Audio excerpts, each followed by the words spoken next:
Namaste, everyone. Welcome to Sangam Talks. We are yet again back with another interesting session, and it's one of its kind. It's a unique topic, which is need for a paradigm shift on our civilizational security. So, at this juncture of history, India faces a predicament that probably very few big powers or civilizations may have faced in their entire journey. Its rise as a global superpower can be the biggest antidote to both Islamic radicalism as well as opaque authoritarianism. But impediments, both internal as well as external, in this direction could be far too daunting. And to talk on this topic, we have Mr. Jitendra Kumar Ojaji. I'll give a very brief introduction about Jitendra ji. He is a former securocrat of Government of India and a hands-on doer and leader turned thinker in areas of geopolitics, security, and governance. He has handled wide variety of complex geopolitical security scenarios and contributed as innovative solution architect during 26 long years of service, which was mostly with Cabinet Secretariat and Ministry of External Affairs. He has engaged state person, leaders, opinion shapers across genres to pursue, build peace and security in complex theaters. Broad pre-service exposures, including a decade in student leadership alongside brushes with civil society activism, media, and private sector, gave him a unique vantage point. With research degrees in defense and strategic studies and diplomacy, as well as published papers in his name, he has the academic exposure to reinforce his intellectual erudition. He has coined a new concept named Indocracy as a futuristic framework of democratic governance to optimize governance security output of India in a manner that can augment geopolitical stability and quality of security in Asia and beyond. He currently lectures, teaches, comments, and advises on geopolitics, governance, security, and leadership. So, without any further ado, I directly hand it over to you, sir. Please take it forward. Thank you. Thank you very much. Really, I appreciate Shrutiji. It is indeed a privilege for me also to interact with such bright young people and come on your platform because my views make me very, very unpopular with everybody who's powerful. Though I have engaged a lot of people, still, there was a very senior cabinet minister, I must say, Honorable Manohar Parrikarji. Thrice he would have counseled me, and he said, Jitendraji, 10 to 15% of pragmatism, I won't use another word, is part of the system. People get into difficulty when they cross this median line. But those who are at 0%, those who believe in absolute integrity, they are dangerous people. So people are likely to gang up against him. So anyway, I won't get into this. Shrutiji, before I start talking, I must say, who am I? Because not much of knowledge is there about me, much of information is there about me. I must say, at a young age, when I was growing up, of course, my ancestors, also my grandparents and uncles, etc., they contributed in their own ways to freedom struggle. And when we were growing up, we were listening to all these stories of freedom fighters, Khudiram Bose, Chandrasekhar Azad, Bhagat Singh, Netaji Subhash Chandra Bose, and all these things. And at that impressionable age, we were feeling guilty. Oh, these people have done so much because India wasn't independent. They were born in this era. But now, that opportunity is not available to my generation. But of course, that was childishness. And as I grew up, this patriotism and idealism was a bit far too much to an unrealistic level. And I can say with absolute conviction that in my whole life, I have never ever paid bribe to anyone, never ever taken any underhand favor from anyone. And still I'm surviving. And people say it's nothing but miracle. Salman Rushdie, whom government had once denied the permission for visa, he said, well, this is an accomplishment in India, but life is precious and you should not be wasting your life for these accomplishments. Let me get down to India now. When we talk about India today, India is a unique cocktail of so many contradictions. We have some of our positive strengths. We also have some of our negatives. This Mansabdari system that we are talking about, this has been continuing from, you can say, immediately after Kautilyan era. After post-Kautilyan era, we have been having a very, in its context, a fairly strong enforcement capacity, like Chinese have been talking about bureaucracy. The earliest traditions of bureaucracy we had, but somehow by 3rd, 4th century AD, we had dismantled whatever element of bureaucracy was there. And we have been a very unique kind of society-centered civilization. And society has been enjoying a lot of freedom. And of course, state has been a little unique. And again, on a very lighter note, people have said that in India, courts change, but not courtiers. Even after this famous battle in Ramayan, when Bhagwan Ram defeated Ravan, Mandodari continued to remain Patrani even after Ravan had died. So, in a section of our elite, irrespective of change in power, they may have converted to Islam or whatever, but their basic character, their basic this thing has remained same, and that is why I feel whatever we are, we have had as a civilization a very unique journey. Of course, innovation is there. We were probably the earliest humanist pacifist civilization you can talk about. And despite that, we have not been performing optimally. We have been trampled upon waves after waves by savage marauders who had absolutely no exposure to governance. And about Hindus also, there is something is said that for Indians, I wouldn't say Hindus, it will be politically incorrect. They walk in same direction only when they're carrying the 5th one on their shoulders. I don't know whether this has something to do with vegetarianism, because this subcontinent was very fertile and you did not have to collectively hunt animals. You did not have to come together and cohesively fight some external threat, etc., for a long time. And if you go by the logic of this 5 monkeys experiment attributed to G.R. Stephenson, or if I remember his name correctly, that whatever starts with a logic becomes a part of habit. I'm sure for benefit of your viewers, I must remind what is this 5 monkeys experiment. You remember that, 5 monkeys were placed and banana was placed at the top and ladder was there. And one monkey starts going and all the monkeys were spread ice water. And, later on what happens, the second monkey does, the rest of the 4 start beating up the other monkey because they knew it will be consequences will not be good for them. And one by another, all the monkeys are replaced, and still without knowing, the moment any of the monkeys tried to climb on the ladder, others started beating up. So this kind of thing, how logical it is, but yes, it does indicate that a lot of things wise people may have started as a kind of scientific way of managing society. It becomes habit, it becomes part of tradition, and it may not have much logic later on. So India has some brilliant ideas and innovations, but let us be very honest that we have been in terminal decay, of course, with intermittent phases of resurrection and rejuvenation. When we talk about civilization, what do we mean by civilization? Civilization is very different from state. Today, when I talk about Indian civilization, of course, I mean India, large part of Indonesia, as well as our diaspora. Civilization may consist of a group of communities, broad values. It may consist of a group of nations. And in this group of nations, there should be something that people relate with each other, still something that they're different. So whole of India and Indo-Asia has been a common civilization. I'm not saying that Islam came and Islam is not part of civilization. Islam too has to be part of civilization, but there is a way of life that is being practiced in Islam or in name of Islam.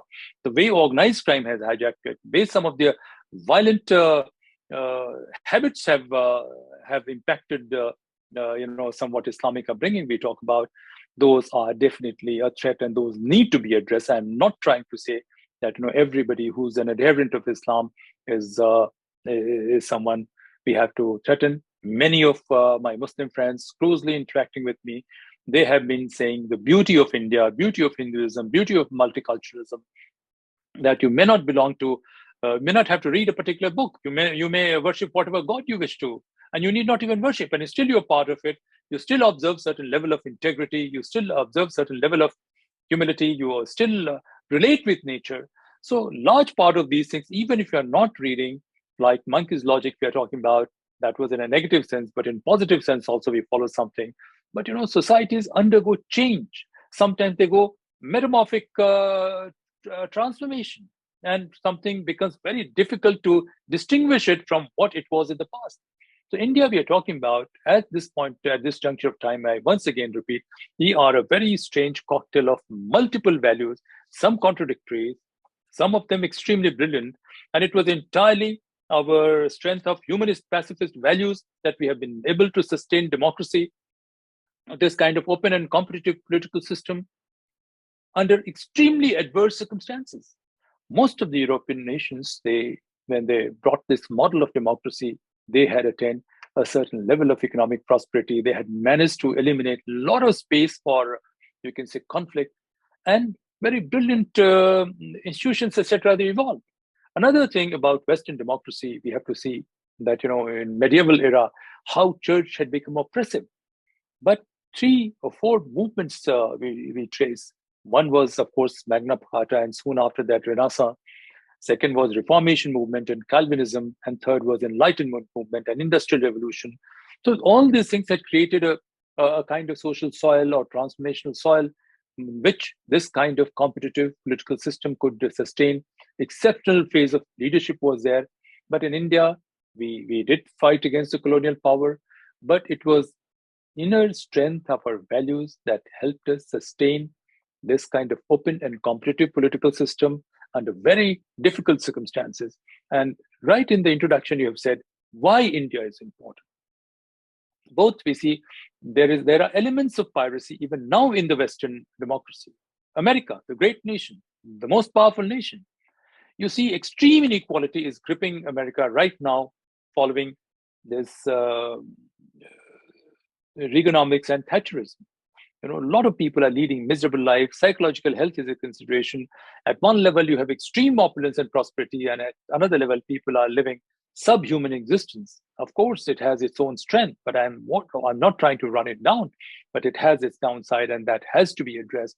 And as we are technologically evolving, there's a serious apprehension that a very large number of people will become irrelevant, inconsequential. And that is why it has been suspected that even COVID could be some kind of conspiracy. Some people are saying, I don't believe in it, but there is a possibility. I'm not ruling out that possibility that sections of mankind could be rendered irrelevant. They could be reduced into some kind of disguised slavery, and whatever advantages we have after Second World War or adoption of Universal Declaration of Human Rights. So a lot of those, that process of democratization is under threat at this juncture of history, not in India, almost everywhere. But yes, as I said, there are strengths. What I'm trying to say, despite everything, how India is different from West. We had the earliest traditions of, you can say, wars by rules. Mahabharata, it's not just a story. It's part of our civilizational consciousness. That even if you have to fight according to certain rules. And in our warfare, there were very minimum space for collateral damage. You take the case of Gallic wars of Julius Caesar. 1.2 million civilians were massacred. 8,000 cities were razed to ground. When you talk about even West Asia at this point of time, they have a very long tradition of violence. About West Asia, I must also say that much before Islam, the kind of people or the kind of lifestyle which existed in West Asia, that was little different than others. We tell you, that human beings are kind of pair bonding species, or somewhere between pair bonding and tournament species. Tournament species we associate, with animals who have multiple partners, who the male is dominant and the female is submissive. They form small groups of artificial brotherhood, and they try and attack, border patrol, etc. These are, found even in certain breeds of chimpanzees or mountain gorillas. When human beings we are talking about, we don't know how long is our history. For a long time, the Western scholars, all said and done, they were way advanced, way ahead of us. We can't just run down, but yes, they have been trying to explore. And their scientific knowledge said that the world was only 6,000 to 7,000 years old. But now there's a kind of consensus. They are somehow obsessed with 6 or 7 number. They say 6 to 7 billion years old. And the hominids, the earliest ancestors of humans who differentiated themselves from apes, where it is believed that they came 6 million years ago, and Homo erectus sometime 2 million years ago. For a long time, we believed that, Homo sapiens were only 60,000 years old. But now there are researchers which are trying to say 400,000, 500,000, or some go to the extent of claiming even 600,000 this Homo sapiens race would be. So how old is our history or anybody's history? We don't know. And in India, there's very much little ignorance. But there is another interesting thing which we come across, that the various kinds of hominids, whether it is Homo habilis or Homo erectus or Neanderthals, etc., or maybe some other breeds are there which we don't know. But good number of them, for a certain phase, they lived together. They had interface. It is believed that Neanderthals and Homo sapiens, they lived together. There was a phase. In our books also, we have stories of Yakshas, Dano, etc., etc. So little different kind of human beings, different breeds of hominids they may have been there. And they could live. About this Asia, West Asia part, this must have been very fertile at one point of time before it became desert. But even, ancient Egyptian history of 3000, 4000 BC, etc., they refer to them as Hyksos. And these Hyksos, they deceptively came and tried to, kill people, loot people, and they run away. There were, some statues advising people to guard against these Hyksos, which came from this particular part, which we call Arabia and desert, etc. So in this desert, much before Prophet Muhammad of Islam came, the system was trading came much later, but the system was looting, killing, etc. was part of it, because people had not yet evolved. They did not have advantage that we talk about in a tropical country like India. Loot was, of course, the violence was part of Rome also. Every Roman empire, great Roman empire we talk about, they went, they conquered, they looted people, enslaved able-bodied people from there, and they brought them there. But yes, that Europe has evolved significantly. But somehow this philosophy of Islam, the way it came, it brought in some kind of egalitarianism. It is believed that Egypt had of course was very prosperous despite intervening phases of you can say degeneration. This group, they talked about egalitarianism. People were having dozens and numbers of women under their control as their slaves. Same is case with Turkey or Hittite civilization's descendant, you can say. The harems were thousands of women who are there. And you eliminate anybody who's a male who can be a potential threat. So that kind of culture, as I said, every civilization has had its own unique journey. And this unique journey has been shaped by your physical surrounding. There's shortage of food. There's not much of vegetation. You try and kill animals. And in the process, you build some of your values. Of course, human beings come, philosophies come, religions come, laws come. All of these influence how you are going to behave. So when we are talking about behavior, I'm still drifting a little bit. Aparnaji said that she drifts, and I believe all creative people have to drift. So by drifting, what we are trying to say, that our entire behavior pattern is determined by two factors. One is your genes and one is environment. And none of these can act on their own. Genes, it is believed that, this prefrontal cortex, so cerebral cortex we talk about, this is one of the later additions in hominids. As humans evolved, this part of the brain became more pronounced. So this gives you independence from some kind of insecurity, anxiety, deception, or well thought out decisions you can take. This integrity or altruism or empathy that we are talking about, that makes human beings a little superior. It has a lot to do with healthy prefrontal cortex. Whereas our basic brain, when you are literally, fighting for survival, you need to, this combativeness is there, this deception is there. So it's in the lower brain. It's part of every human being. But once you evolve, the second brain comes. But it's not that the second brain comes and the lower brain will, all its virtues will become defunct. It remains part. You condition yourself to be a more amiable social creature.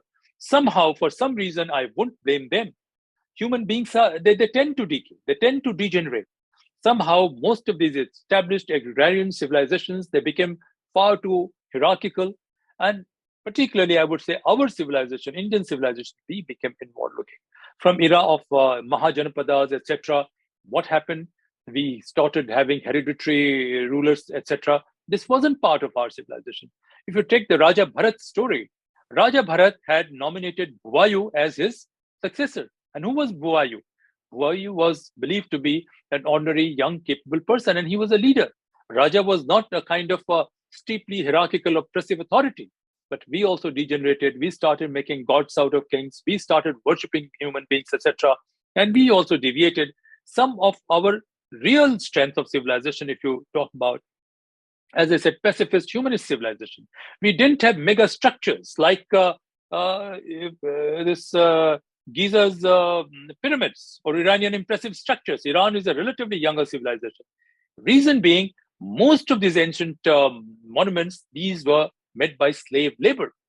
You know, Giza's, these pyramids, generations of people, or even Chinese Great Wall, generations of people, their entire lifetime was invested in, cutting this forest, making road, transporting these things, because somebody believed the pharaohs had to reunite with sun god, and they could go through this thing. And a small component, you see, you refer to Google, and you'll find what is the shape and structure of this.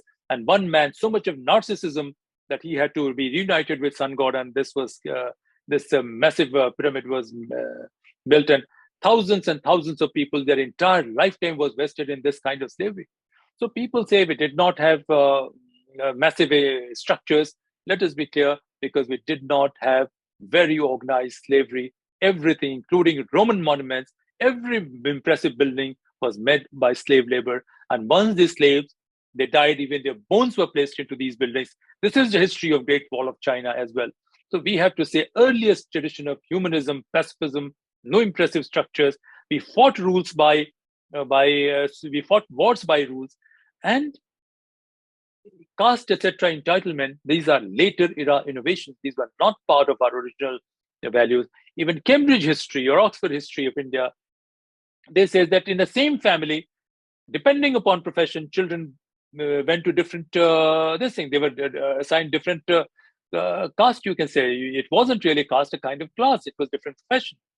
But this entitlement, this greed, that human frailty is everybody is vulnerable. So we became vulnerable to this. And the same, some of our frontier areas, or Genghis Khan, we often refer to him, very brutal, but he also practiced a lot of meritocracy when he recruited people in his military or in his army. And he did not interfere with recruitment, but the objective was to loot, plunder, destroy. So most of these Mongol races, they had no exposure to governance. Somebody will form a kind of band, and that band will go and loot and kill and murder. And I feel, as a civilization, we failed. We did not go there. We did not co-opt them.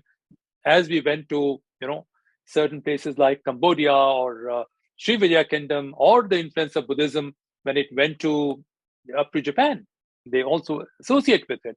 When Buddhism went to Han China, that was the time they started civilizing. Otherwise, they were a small, rustic civilization of people.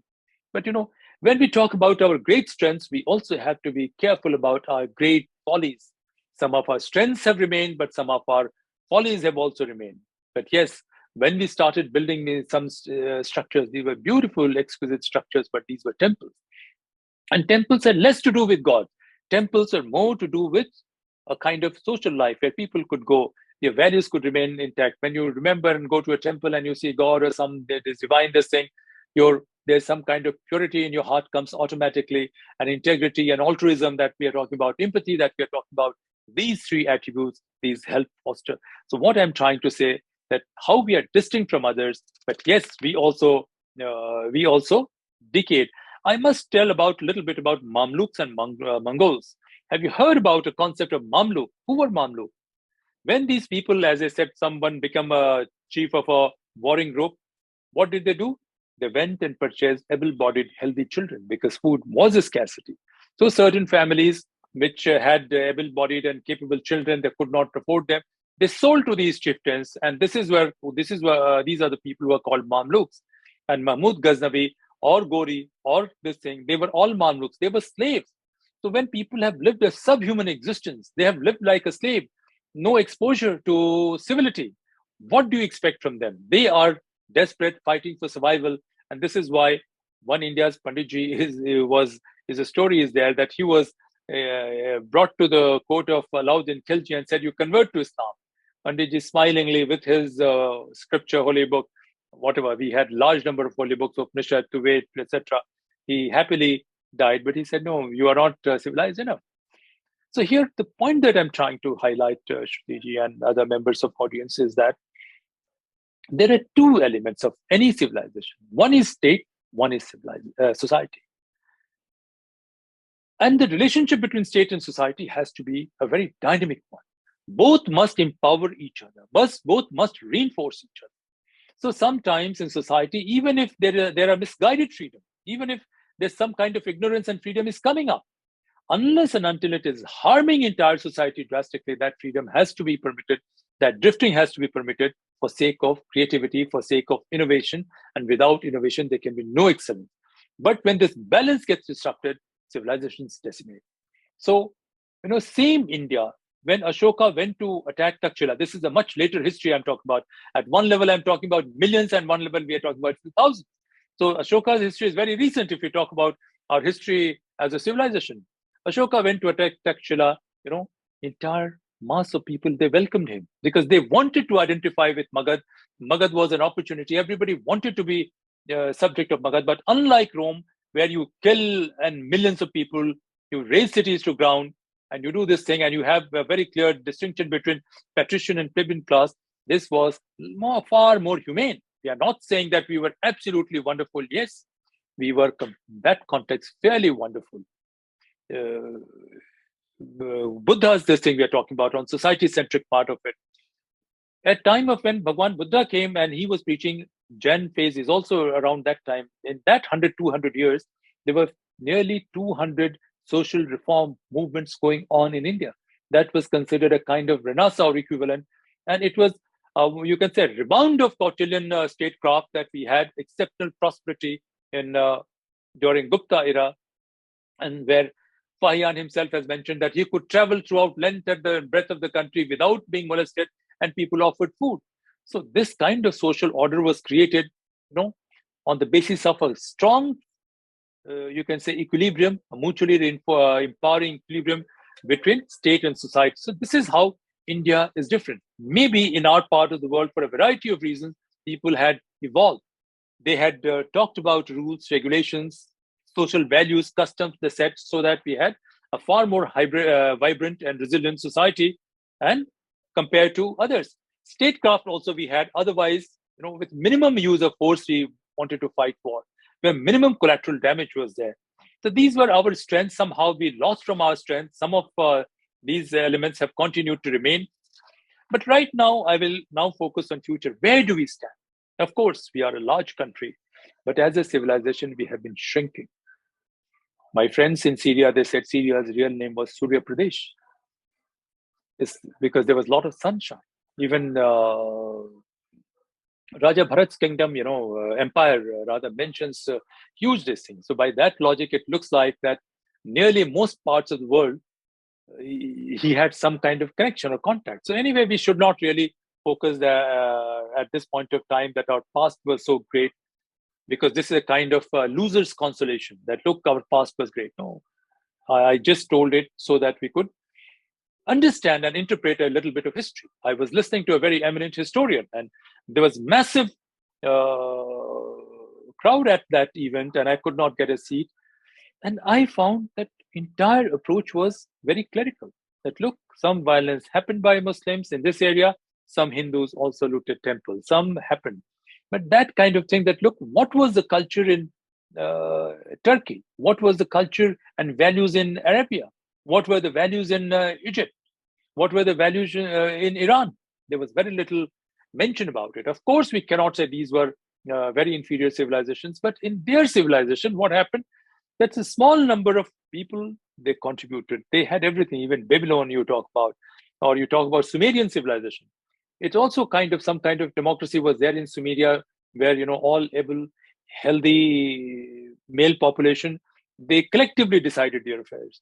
So it's not that, these elements were completely missing, but large majority of people, even ancient Greece you talk about, the slaves were far more, and only a small number of citizens who had leisure, who could engage, people to work on their slaves, to work on their farm. They had time, they could pursue politics.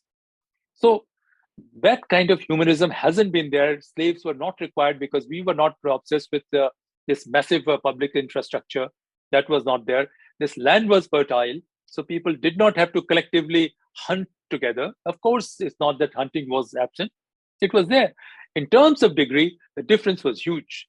Now, at this point of time, where do we figure?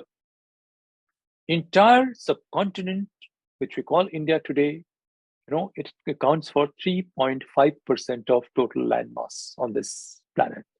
And we account for 25% population. On terms of HDI parameters, Human Development Index, we are the worst, almost one of the worst in the world, despite India producing so many CEOs. In terms of per capita income, in terms of life expectancy, in terms of economic opportunities, etc. And for a variety of reasons, the quality of population is also going down. Pakistan, for example, British or whomsoever we can blame. And I also feel that, as a state, we have failed to eliminate threats of Pakistan in 75 years, and entirely due to subversion of our own system and, vested interest of individuals at various positions or lack of courage at various levels. Of course, this thing was hostile, but where do they stand? There's riots going on for food. People are pushing each other, people are willing to die. And that was one part of India which you can say, in terms of if SDI parameters were to be applied, it must have been one of the best in Asia, if not the best. Most fertile land, because Indus water system was developed before country became independent. Punjab, in any case, was very fertile. And when you develop a water system, a river water system, areas on the basin areas, they get developed much better. And in terms of population also, there were 1.5 crore, 15 million plus registered refugees at Delhi when in 1950 or so, when India became independent, people who were thrown out from West Pakistan in Delhi itself. The number may have been much higher. Large number of people were forced to convert who preferred not to come here, but still the total amount of landman ratio, number of people who were there and the land available was far, far better than what it was in India. But due to bad governance, where they have brought themselves, and this is why I say this Mamluk, Mongol, and including medieval, this thing, maybe the king had a lot of money, but their job was to accumulate money and not empower people. So that is where the difference is. And I'm not trying to be communal as such, as some people may like to say. It is their values, it is their genes, it is their bringing of a lot of people. But let me say, there are always exceptions, there are always variations. So we can't say that all Muslims, they don't have that West Arabian or this Turkic or Mamluk values, and all Hindus have these values. They're also this thing.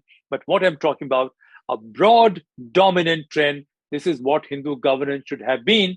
But right now, there's a genuine threat that we are trying to ape. There is Islamization of saffron. We are trying to ape Turkic values. We are trying to do this thing because osmosis impact is taking place. And sometimes minor civilizations also influence major civilizations. And that is also one of the worries we have.